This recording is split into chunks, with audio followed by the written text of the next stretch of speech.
लेकिन अब इस पर हम विचार करें।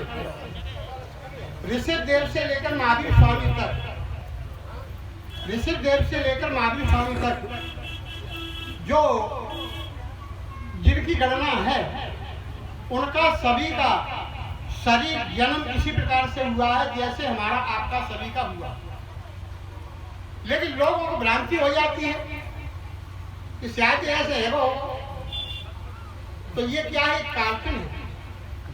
जब तक हमारी अविद्या का पर्दा नहीं हटेगा तब तक सत्य को जान ही नहीं सकते।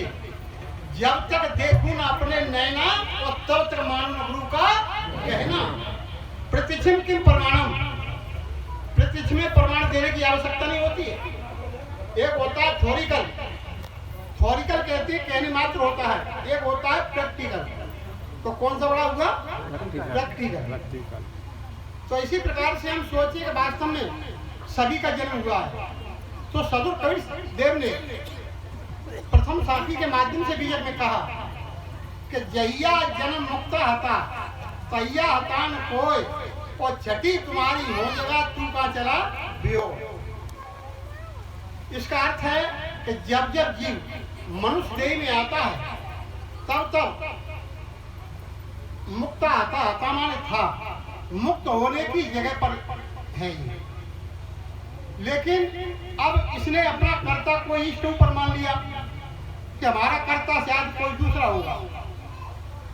तो इसी प्रकार से ये क्या है, ये हमारी जीवमुख वाणी इसको कहते हैं। गिड़ आता है, कहता है परमात्मा मैंने बहुत अपराध किए, मुझे क्षमा करो, और याचना करता है, प्रार्थना करता है कि शायद कोई दूसरा करता होगा। इसको जीवमुख वाणी कहा जाता है। वो एक मायामुख वाणी होती है, मायामुख कहते हैं रोचक भयानक भय देने वाली वाणी कहते हैं मायामुख। एक होती है ब्रह्ममुख वाणी, ब्रह्म से सृष्टि लीन हुई और अंत में ब्रह्म में समाई हुई। और एक होती है गुरुमुख वाणी। तो गुरुमुख वाणी से निर्णय होता है। तो तीन वाणी असार और गुरुमुख वाणी सार। तो इसी प्रकार से हम सोचते हैं कि हमारे ऊपर दूसरा कोई करता होगा। आपके ऊपर दूसरा करता कोई नहीं। रामायण में साफ लिख दिए कि कोई न काउ सुख दुख कर दाता और निज कृत कर्म भोग सब राता। फिर किसके चक्कर में पड़े तुम?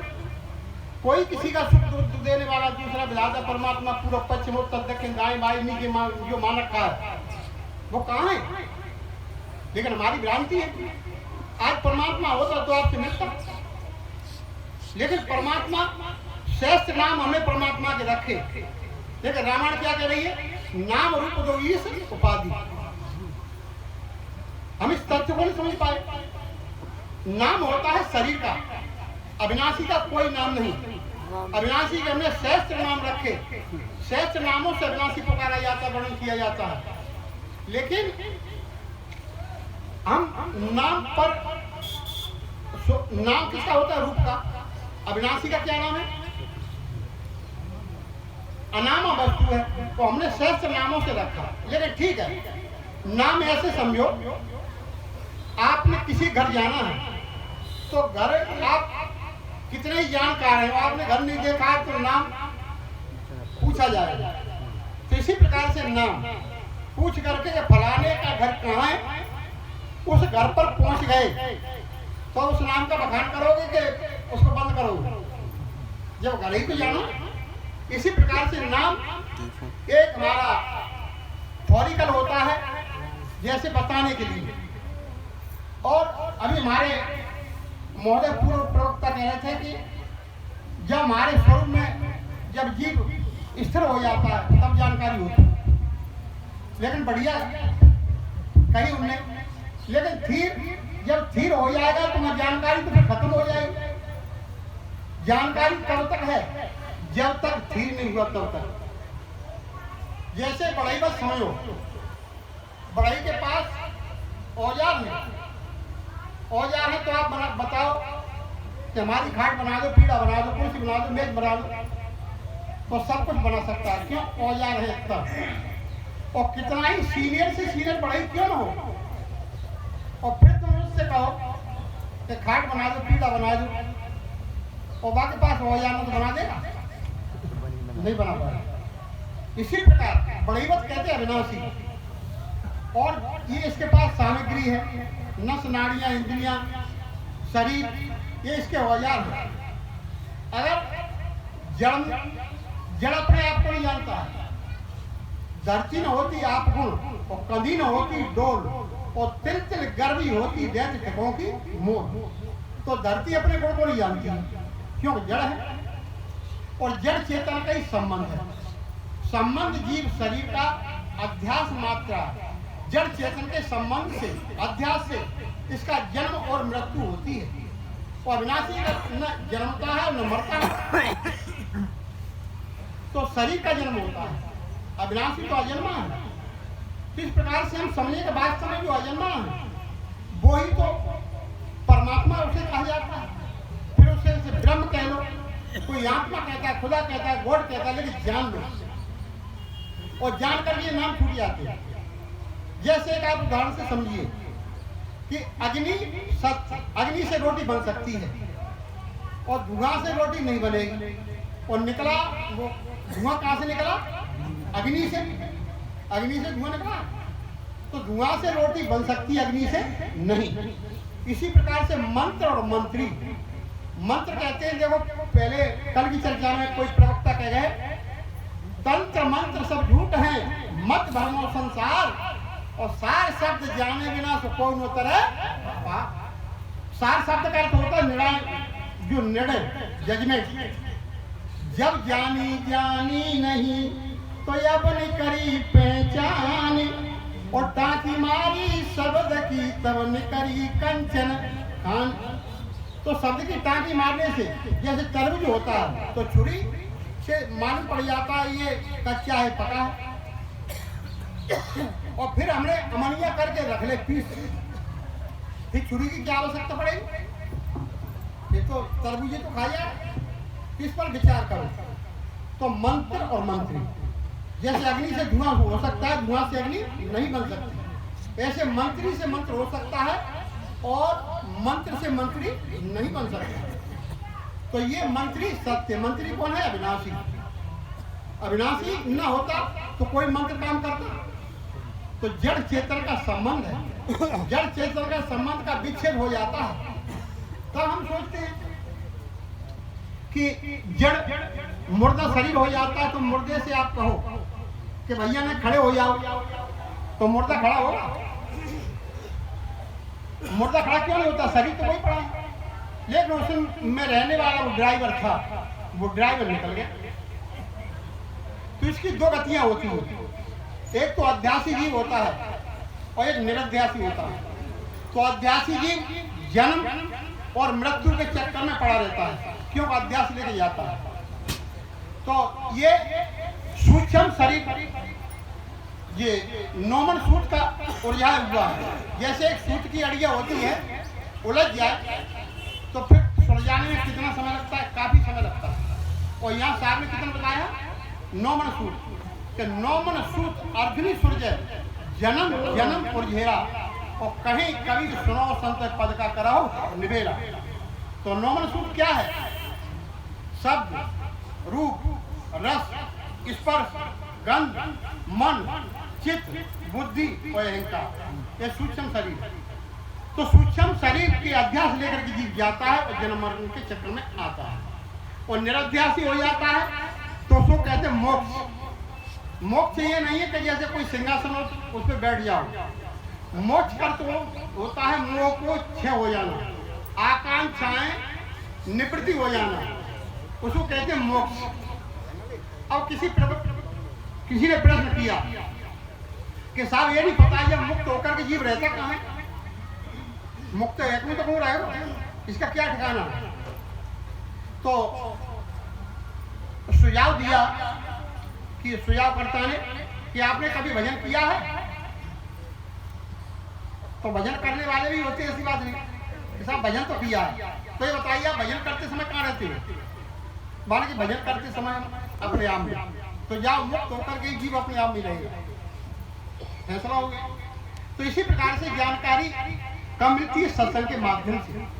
तो हमने सत्संग कभी सुना ही नहीं, सत्संग देखा ही नहीं, लेकिन लोग कहते हैं क्या करेंगे सत्संग में जाकर, सत्संग में नहीं जाओगे, ये मनुष्य शरीर मिला है आपके सत्संग के माध्यम से मिला है, और नहीं तो जैसे मालूम पड़ जाता है कि ये व्यक्ति का जन्म कैसे होता है। एक मिट्टी का तोला होता है जिसे बर्तन कहते हैं, मिट्टी दूध तचाते हैं, आपने देखा होगा, पुराने लोग जानते होंगे, जिसमें दूध मिट्टी के बर्तन में तचाते थे, तो उसमें या घी का तोला हो तो घी उसमें पोंछ करके बिल्कुल साफ कर दिया जाए और रख दिया जाए, तो जिसमें जो वस्तु होगी उसी की सुगंध उसमें आएगी। लेकिन उसकी सुगंध उसमें आएगी, इसी प्रकार से मालूम पड़ जाता है कि जीव इस खानी से ही आया हुआ है। अहंकारी होता है, मानो समझो कि ये पशुओं में आया हुआ है, मालूम पड़ जाता है। लेकिन लोग क्या करते हैं कि अहंकार को नहीं हटाते। एक ठाकुर साहब थे, तो ठाकुर साहब मूछ लगाते थे, मूछ, तो मूछों के उनके छल्ले बने थे। तो ये ध्यान रखना, जिसके मूछ होगी बुरा न मानना, तो उसको अहंकार ज्यादा होगा, क्योंकि मूछ है मुंह पर, तो वो छल्ला रखाते थे। तो जब मूछ रखाए छल्ला रखाते थे तो फिर क्या हुआ कि एक बनिया कोई सेठ वहां से निकला, तो ठाकुर साहब ने कहा बनिए तुझे होश नहीं कि ठाकुर साहब कहा, हाँ वो मूछ रखा के बनिया गया था वहां पर, तो माने कि बनिए तुझे होश नहीं कि ठाकुर साहब क्या बात है कि मेरे सामने मूछ रखाए, माने कि ठाकुर साहब मूछ तो मेरे मुंह पे, तो तुम्हें क्या इतराज है, माने कि मैं ठाकुर हूँ और तुम बनिया हो, तो मेरे सामने मूछ नहीं रखा पाओगे। अगर मूछ रखाओगे तो हमारी तुम्हारी कुश्ती हो जाएगी, अगर मुझे गिरा लोगे तो मूछ रखाना। तो सेठ भैया चालाक होते हैं, तो उन्होंने कहा ठीक है ठाकुर साहब, कुश्ती हमारी तुम्हारी पक्की होगी, बिल्कुल राइट। अब 1 साल के बाद कुश्ती होगी, तो ठाकुर साहब ने सोचा कि बनिया मुझे घेर लेगा तो मेरी बेइज्जती हो जाएगी। ठाकुर साहब पहले तगड़े ही थे, तो ठाकुर साहब ने 10 बीघा खेत बेच दिया, और 10 बीघा खेत बेच करके मैंने 2 भैंसा ली, 2 भैंसों का दूध पिया, दंड कसरत मारे, तो ठाकुर साहब और मजबूत होते चले गए।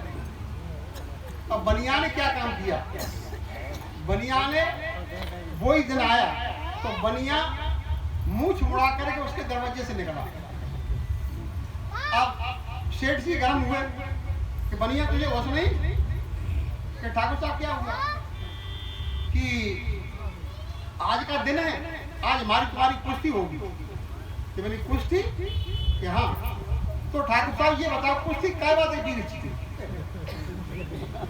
कुश्ती किस बात के ऊपर थी कि मूछ के ऊपर, तो मैं तो मूछ है ना, कुश्ती खत्म, तो हम आप 10 बीघा खेत को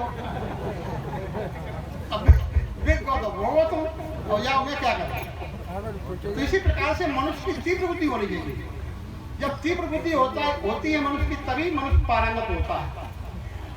तो इसी प्रकार से संसार में हम अनेक बार जन्म हुए, अनेक बार मृत्यु हुई, लेकिन इस तथ्य को नहीं समझ पाए।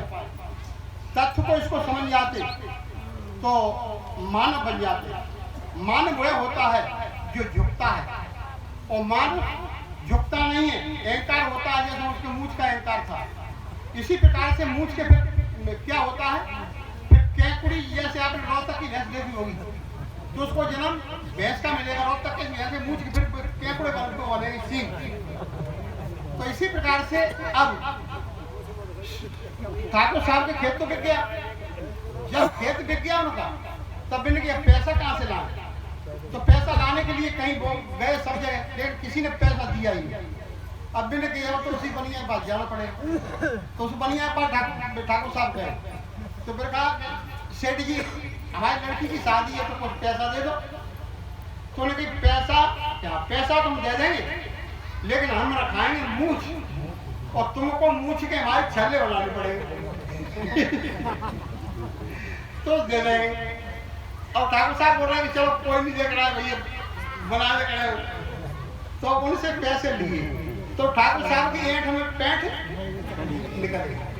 तो ये ध्यान रखना, जो आदमी झुकेगा वही बड़ा होता है, और जो आदमी ऊपर उठता है वो नीचे गिरता है। तो सबसे पहले हार में जीत होती है, जीत में जीत कभी होती नहीं। तो पराशर से एक संत हुए, तो पराशर ने कहा है कि हार में जीत होती है। अब जो हारी गया तो हारे वाले व्यक्ति को कौन हरा सकता है? जैसे मैंने एक दिन उदाहरण दिया था कि महावीर स्वामी और बुद्ध की संप्रदान जिन, तो ये तभी वो जैनी माने जाते हैं। तो पहले उनका नाम महावीर का वर्तमान था। जल वर्तमान का अर्थ होता है आकांक्षा। तो उनने सब आकांक्षाएं गिरा दी, नम्रता उनके अंदर आ गई। फिर नाम बाद में पड़ा महावीर। महावीर का अर्थ होता है अब उनको हराने वाला कोई है ही नहीं। तो इसी प्रकार से जो आदमी हारा हुआ है, उस हारे हुए आदमी को कौन हराएगा? तो जीत में हार होती है। जीत में क्या है कि मैं फलाने का ऐसा कर दूंगा, वैसा कर दूंगा। तो फिर उसने भी कुछ किया, कहीं हार कहीं जीत, वो चलती रही। कभी ऊपर कभी नीचे, स्वर्ग भूत ले जाए तो कभी ऊपर आता है, कभी नीचे आता है। इसी प्रकार से मानुष गिर आता है, वो जानता ही नहीं। तो यहाँ एक वो साहब ने कहा है कि जैया जन्म मुक्त आता और तैया आता न कोई, और छठी तुम्हारी हो जाएगा तू कहाँ चला व्यो। तो जैया कहते जब जब जीव मनुष्य देह में आता है तब तक सामान्य है, मुक्त होने की जगह पर है। तैया आता कोई, तब तेरे ऊपर कार्य करता दूसरा परमात्मा नहीं था। क्या समझ लोगे क्या? देखो कल की तरह हफ्तेबाजी मत करना। हाँ साफ मार रहे। तो जब जब जीव मनुष्य देह में आता है तब तक मुक्त होने की जगह पर है। अब हमने मान लिया कि हमारे ऊपर कोई करता, कोई खुदा और दूसरा होगा। पूरा पश्चिम उत्तर दक्षिण नाय गाड़ी जीव पर जो मान रखा है, कहीं ऊपर हो सकता है। तो हमने ये मान लिया, लेकिन ध्यान रखो कोई नहीं। रामायण क्या कहा कि कोई न कोई सुख दुख पर जाता और निज कृत कर्म भोग सब राता। तो कर्म प्रधान विश्व रचा था, और जो जैसा करे तत्फल क्या करे, कर्म पावे फल सोई, अगम नीच सके सब कोई। और रामायण इस बात को कर रही, तो फिर किसके पीछे पड़ रहे तुम? तो संसार में हम समझते नहीं। जब तक हमारे अंदर समझदारी नहीं होगी तब तक हम कदम आगे बढ़ा ही नहीं सकते। उस पर विचार करना चाहिए। बुद्धि तीन प्रकार से होती है। एक बुद्धि होती है चमड़ा बुद्धि, और एक बुद्धि होती है कमल बुद्धि, और एक बुद्धि होती है केला बुद्धि। कमल होता है, कमल में तुम सुई को पेशो तो आप पर मालूम पड़ जाते इसमें छिद्र हुआ, लेकिन सुई को निकालो तो प्लेन हो गया। तो कुछ मनुष्य ऐसे होते हैं कि सत्संग सुना, किसी ने पूछा आपने क्या सुना, कि सत्संग सुनो, कैसा हुआ, बहुत बढ़िया। कि क्या सुना, सो पता ना कमल कैसे प्लेन। अब एक व्यक्ति ऐसे होते हैं कुछ कि चमड़ा होता है, चमड़ा में वो हुआ डालो उसमें तो छिद्र हुआ, तो छिद्र उतना ही हुआ, ना तो ज्यादा हुआ और ना कम हुआ। जितना किया उतना ही वहीं पर रह गए। तो कुछ मनुष्य ऐसे होते हैं जितना सुना उतना ही में रह गए, ना आगे बढ़े। और कुछ मनुष्य ऐसे होते हैं केला बुद्धि। केला बुद्धि वाले कौन से होते हैं? केला ऊपर से फाड़ो तो फटता हुआ चला जाता नीचे की तरफ। जब नीचे की तरफ फटता हुआ चला जाता है तो उसको कहते हैं तीव्र बुद्धि। तो हमारी बुद्धि कौन सी होना चाहिए आप लोग बताओ? केला बुद्धि। तो केला बुद्धि वाला समझ सकता है, और इनमें से दोनों में से कोई समझ पाएगा। तो इसी प्रकार से साहब ने कहा कि जहिया जन्म मुक्त आता तई आता न कोई, और छठी तुम्हारी हो जगह तू का चला वियोग। अब वियोग कहते हैं तू बह करके कहाँ जाएगा और कब मिलेगा, कहाँ मिलेगा, ये तो बता भला। तो इसी प्रकार से कहीं मिले। अब आदमी जब मर करके जाता है तो आदमी ढूंढ सकते हो तुम? एक सेठ जी थे, सेठ जी गल्ला की दुकान थी। तो सेठ जी बड़े कृपण थे। जब कृपण थे तो इतने कृपण थे कि समझ लो कि अपने खाने के लिए घर सब्जी नहीं ले जाते। यो कहते कि चटनी 20 की रोटी खाओ, पैसा को इकट्ठा करो, फिर क्या खाएं। तो सेठ जी की गल्ला की दुकान थी। तो गल्ला की दुकान पर सेठ जी बैठे थे और चिड़िया आती थी, चिड़िया दाना को चूमती थी। तो सेठ जी गिलोल बना करके उन्हें मारते रहते, तो एक दाना चिड़ियों को नहीं चुन देते। तो एक दिन बकरा आ गया कहीं से, तो बकरा उस चने का बोरा खुला हुआ था, तो बोरे में मुंह मार दिया। तो 1.5 फुट का डंडा था, तो सेठ जी ने मारा जब उतर में घुमा करके, तो बकरा फे फे करने लगा, और फे फे करके बकरा मर ही गया। जब मर गया तो कहा कि आशा था बासा हो गया, दिल के यही तमाशा। संसार में 36 रिश्ते होते हैं, 18 पुरुष के 18 स्त्री के, मामा फूफा साला बहने। तो जहाँ जिसकी आसक्ति होती है वहाँ उसका पुनः जन्म होता है। अब यहाँ पर एक शंका खड़ी होती है कि अमेरिका में जन्म कैसे हुआ, अमेरिका उसने देखी नहीं, अमेरिका में जन्म कैसे हुआ। तो एक जन्म का संस्कार प्रेरित नहीं होता है, अनन्य जन्म का संस्कार प्रेरित होता है। तो इसी प्रकार से आसक्ति बस जीत जाता है, इसको कोई ले जाने वाले नहीं। लोग कहते कहीं ऊपर कोई जमदूत होंगे, जमदूत का अर्थ क्या होता है, जमदूत कहते जम जम जम, जो हमारे अंदर वासना जम जाती है उसको जमदूत कहा जाता है। जैसे कोई आदमी कोई बूढ़ा बड़ा हो और जमदूत ही मारते, जमदूत एक तो खानी याद में जमदूत कौन से, जमदूत कहते हैं कि आपके बच्चे आपने जन्म दिया तो आपके बच्चे ही आपको मारेंगे। क्यों? सबने कहा कि इनने बहुत काम किया है, सब कुछ किया, अब ऐसा करो ना हो तो इनको ऐसा करो कि जो मांगे इनकी इच्छा हो सो इनको खिलाना। तो अब बोल निकल नहीं रहा, कुछ काश्मीर की इच्छा हो तो करो, आराम के पेड़ा मंगा रहे तो ले आओ, वैसे नेका देर मत है तो आराम के पेड़ा में उठा दो, दूसरे से कब मारेगा, तो कौन मारे अपन। ऐसी जमी हुई वासना हमारे होती है, जम कहते जो हमारे अंदर वासना जमी होती है वही वासना हमको ले जाती है। दूध की वासना जमी है, दूध की दुकान पे ले जाएगी, शराब की वासना जमी, शराब की दुकान पे ले जाएगी, और विकारों की आसना जमी है तो वो विकारों में ले जाएगी। तो आसक्ति बस जीत जाता है, इसको कहते हैं जमदूत। जमदूत कोई ऊपर नहीं, हम सोचते हैं जमदूत कोई बाहर ऊपर लेने आएगा। तो इसी प्रकार से हम इस तथ्य को समझे। तो अब मैं तो बोलता ही रहता हूँ, कोई बात नहीं, लेकिन यहाँ कुछ मामला ऐसा मालूम पड़ता है कि छोटा सा वजन है, आपकी इच्छा हो तो बहुत नहीं, कोई बात नहीं। 2 मिनट छोटा ही है भजन बना। एक बुढ़िया थी, एक बुढ़िया, मैं को महाराज जी देखो तो करूँ कोई बात देखो, एक बुढ़िया थी, तो बुढ़िया का नाती था। तो नाती क्या करता कि नाती बड़ा सत्संग में पूरे जन का संस्कार उसका था। जब संस्कार उनका था तो माँ का देवी की पूजा है, देवी की पूजा है रही, तो वह नाती को कही, बुढ़िया ने कहा बेटा आप तो भोजन लेट मिलेगा, लेट मिलेगा क्या, कि काय देवी मैया पूज रही है। अब मम्मी को कही बनी तो मम्मी रोटी दे देगा, नहीं आज तो देवी मैया पूजाएगी, रोटी बहुत लेट होगी। तो दादी जमाने कही अम्मा ना हो तो बाद ना बाबा गोरा की बेरी लाई तो बाबा की डिलिया दे दे, तब माने कही बेटा वो सैयद बाबा पे चढ़ेगी। तो इसके उपलक्ष्य में एक भजन है। तो नाती अब दादी और मम्मी से क्या कह रहा है, अरे अम्मा बाबरी है री तेरो पत्थर में मनु लागे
तो कहा जब पूजा कर जा तो कहा गई है अरे गुड़गा माँ को चलिए डुकरिया गाड़ी भाड़ो करके गुड़गा माँ को चलिए गुड़िया गाड़ी भाड़ो करके और रास्ता में चोरन ने लूटी रास्ता में चोरन ने लूट आई ये कुछ के अम्मा बाबरी है तेरो पत्थरन में मन लागे डुकरिया बाबरी है तेरो पत्थरन में मन लागे मम्मी बाबरी है तेरो पत्थरन में मन लागे।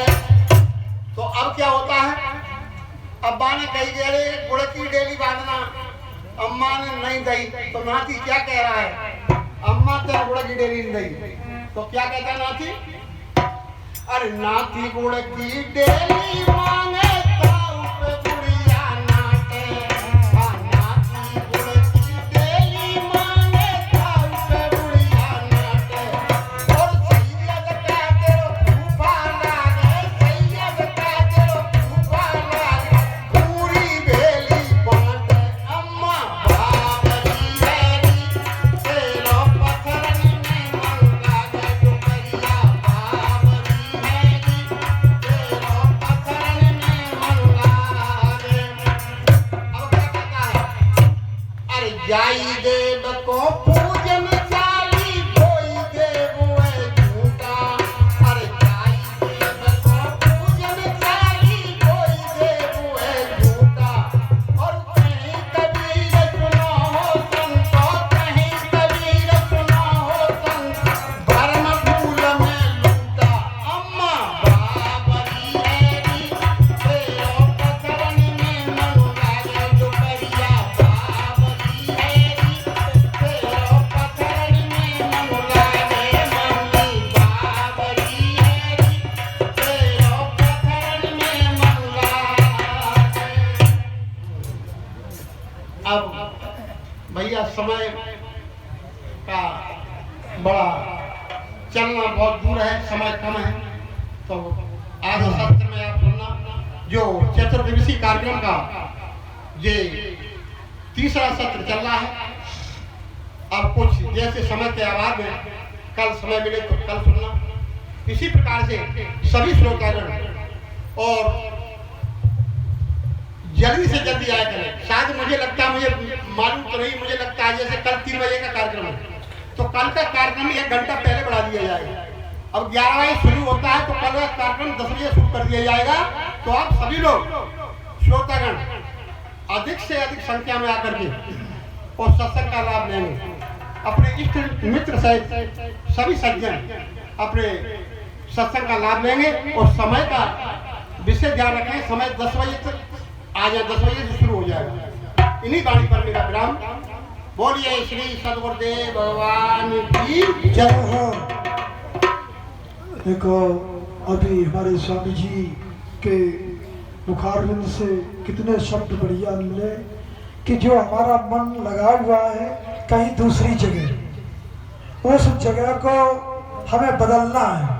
जब तक नहीं बदलोगे तब तक हम उस परमात्मा के दर्शन उस देवता के दर्शन जिसका करना चाहते हैं चाहे वो देवी हो चाहे कोई देवता हो लेकिन तभी हम दर्शन कर पाएंगे जब हमारे मन के अंदर बदलाव होगा। अब आपके समक्ष हमारे स्वामी जी शिवानंद जी जो चिंता हरण आश्रम से यहाँ नगला भादों से पधारे हुए वो आपको 20 मिनट तक बड़े ढंग से समझाएंगे।